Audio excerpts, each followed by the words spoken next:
Үндістан әлемдегі ең үлкен және халқы ең көп елдердің бірі. Үндістанның бай және ежелгі мәдениеті қызықтыратын адамдар ерте ме кеш пе Үндістанда жерлеу рәсімі қалай өтетініне таң қалады. Қазақ контентін қолдау мақсатында менің арныма жазылып қызықты видеолар тамашалай аласыздар. Қазіргі Үндістанда индустар халықтың шамамен 80%-ын құрайды. Мұсылмандар шамамен 15%, христиандар шамамен 2%. Сондықтан мен индустардың рәсімдері туралы арнайы айтатын боламын. Бұл ретте әртүрлі дін өкілдерінің салт-дәстүрі ғана емес, сонымен бірге жерлеу құны, демек марқұмның отбасының шығындары және экологияға зиян тигізетінін есе ұстаған жөн. Британ империясының барлық бұрынғы колонияларында ағылшындардың бейнесімен ұқсастығында құрылған мемлекеттік органдар бар. Бас тіркеу кеңсесі неке мен ажырасуды, туу мен өлімді тіркеуге жауапты орган болып табылады, және ол Үндістанда да бар. 1969 жылы, яғни жарты ғасыр бұрын, Үндістан заңы барлық азаматтардан туу мен өлімді ресми түрде тіркеуді талап етті. Егер адам үйінде қайтыс болса, отағасы оның қайтыс болған туралы бюроға хабарлау керек. Егер медициналық мекемеде болса, онда медициналық қызметкерлер есеп беру керек. Мәйіт көшеде табылса, құқық қорғау органдары хабарлап отырады. Заң бойынша 21 күн ішінде азаматтар тапқан барлық өлі денелер туралы бюроға хабарлау қажет. Кешіктірілген есеп ақшалай айыппұлдарға жатады. Салыстыратын болсақ, Еуропада өлім туралы 1 немесе 3 күн ішінде хабарлау керек. Дүние жүзінде миллиардқа жуық ізбасарлары бар индуизм діні әлемдегі 3-ші үлкен дін болып табылады. Ол Құдайдың әрбір болмыс пен нысанның ішінде екенін және өмірдің мақсаты осы Құдайдың мәнін жүзеге асыру екенін үйретеді. Индуизм діні Үндістанда пайда болды, бірақ бүгінде дүние жүзінде көптеген діндер бар. Олардың әрқайсысының әдет-ғұрыптары мен нанымдары өзгеше. Тарихқа бай және мәдениеті әртүрлі Үндістан тек тағамдар мен діни фестивальдармен ғана емес, сонымен бірге жерлеу рәсімінің ерекше әдет-ғұрыптарымен де танымал. Үнді жерлеу рәсімі діни рәсімдердің, дәстүрлердің және марқұмға құрметтің тамаша үйлесімі. Бұл видеода мен Үндістанда жерлеу қалай өткізетінін және үндістердің өміріндегі осы маңызды оқиғамен қандай әдет-ғұрыптар мен дәстүрлер байланысты екенін қарастырамын. Үнділердің сенімі реинкарнацияға негізделген, яғни біреу өлсе, жаны басқа түрде қайта туады деген сенім. Олар физикалық дене өлсе де, олардың жаны қалады және өзінің шынайы табиғатын тапқанша өңдеуді жалғастырады деп санайды. Бұл көптеген өмір алуы мүмкін және әр өлім сайын олар индуизм құдайы Брахмаға жақындауға тырысады. Сонымен қатар олар өздерінің жандарының келесі реинкарнациясы бұрынғы өміріндегі әрекеттерге әсер етеді деп сенеді. Бұл карма деп аталады. Дәстүрлі үнділік жерлеу марқұмды өртеумен байланысты. Бұл жанның өлетін қабығынан босатылуына және оның жаңа денеде қолайлы қайта туылуына көмектесу керек. Ғасырлар бойы индустар отын ретінде ағашты пайдаланып жаназа оттарында өртеп келген. Бірақ 2 жасқа дейінгі балалар, әулиелер және басқа да ерекше санаттар үшін жасалмайды. Өлгеннен кейін индустар физикалық дененің пайдасыз екеніне сенеді, сондықтан оны сақтаудың қажеті жоқ дейді. Олар жақындарын кремациялауды жөн көреді, яғни өлген адамның денесін отқа өртеп жібереді.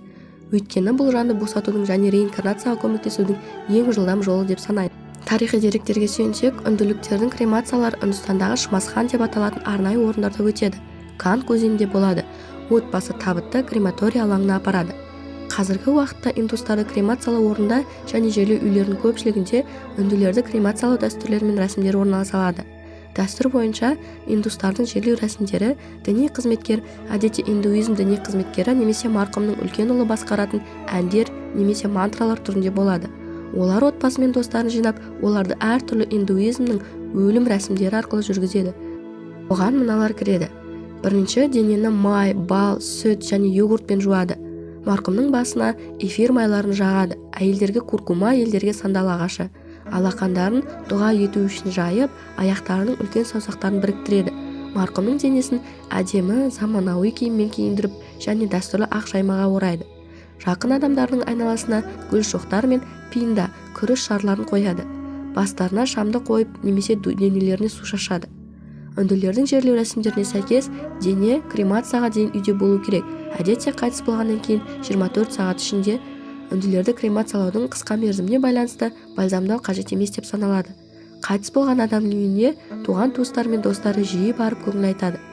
Аза тұтушылар дұға оқып жатқанда табыт алдымен аяғынан бастап крематорияға апарылады. Марқұм ашық жәшікке салынған және қонақтар мәйітті көреді деп күтіледі. Өлген адамның денесіне тиіспей, құрметпен жасалуы керек. үнді діни қызметкері және аға отбасы мүшелері кремация рәсімін мухагниде орындайды. Дәстүр бойынша мухагниге тек ер адамдар қатысады, бірақ қазіргі индустардың жерлеу рәсімдері әйелдерге қатысуға мүмкіндік береді. Үнділердің жерлеу рәсімінен кейінгі күні күлдер, яғни өртенген адамнан қалған қалдықтар қасиетті өзенге немесе марқұм үшін маңызды жерге шашылады. Әдетте индустардың жерлеу рәсімі 30 минуттан аспайды, бірақ бұл марқұмның және оның отбасының тілектеріне байланысты. Үнділерді жерлеуге не кию керек? Басқа діндердің айырмашылығы қара түс индуизмнің жерлеу рәсіміне жарамсыз болып саналады. Оның орнына жерлеу этикеті жоқтаушылардың еркектер де әйелдер де ақ киім киеді. Бас киім әйел үшін де еркек үшін де талап етілмейді, ал ашық аяқ киім қолайлы болып есептеледі. Әйелдер қолдары мен тізелерін жауып киінуі керек. Жерлеуге сыйлықтар немесе гүлдер әкелу әдетке жатпайды. Оның орнына оларды салтанатты рәсім алдында отбасына беру керек. Индуизмде туыстары марқұмды еске алу үшін шрадда, ғұрыптық кешкі ас береді. Дәстүр бойынша үнділердің аза тұтуы 10 күннен 30 күнге дейін созылады. Осы уақыт ішінде отбасылар үйінің бір жерінде гүл шоқтарымен безендірілген сүйіктісінің суретін көрсете алады. Бұл кезеңде келушілер де қабылданады. Аза тұтудың 13-ші күні қайғылы отбасы әдетте марқұмның рухын реинкарнацияға босатуға көмектесетін рәсімдерді жасайтын рәсім претакарманы өткізеді. Сонымен қатар қайтыс болғанның 1-ші жылдығында отбасы өздерінің жақындарының өмірін құрметтеу үшін еске алу шарасын өткізеді. Үнділерді жерлеуге жұмсалатын шығындардың құрылымын үнді зерттеушілері келтірген келесі мысал жақсы көрсетеді. Респонденттердің бірі қайын енесін жерлеуге барлығы 300 мыңдай рупий жұмсағанын айтты. Олардың аймағы үшін бұл қомақты қаржы. От пен табытқа кететін жанар-жағармайдың айқын құнынан басқа, оның отбасы төсек шарлармен және ленталармен безендіруге ақша жұмсайды. Олар музыканттарды да жалдайды. Ал дін қызметкері марқұмның жаннатқа жетуіне көмектесетін төсекке алтын баспалдақ қосуды талап етеді. Әрі қарай 12 күн бойы респонденттің отбасы өз үйінде қонақтарды, жақын және алыс туыстарын күтеді. Ал 13-ші күні дәстүр бойынша 500 адамға мереке ұйымдастырылады. Марқұмның рухына ай сайын дұға ету үшін дін қызметкері жыл бойы ақша, киім-кешек және әртүрлі ғұрыптық заттарды талап етеді. Ал бір жылдан кейін ұлы мереке қайтадан үлкен шығындар талап етеді.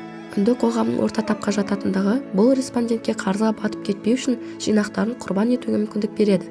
Әрине, төменгі тап өкілдері өздерінің жақындарын ең төменгі деңгейдегі рәсімдермен қамтамасыз ету үшін жиі несиеге жүгінуге мәжбүр. Олар үшін қоғамда өлгендерге немқұрайлылық танытудан қорқу, қарызға батып кету қорқынышынан күштірек.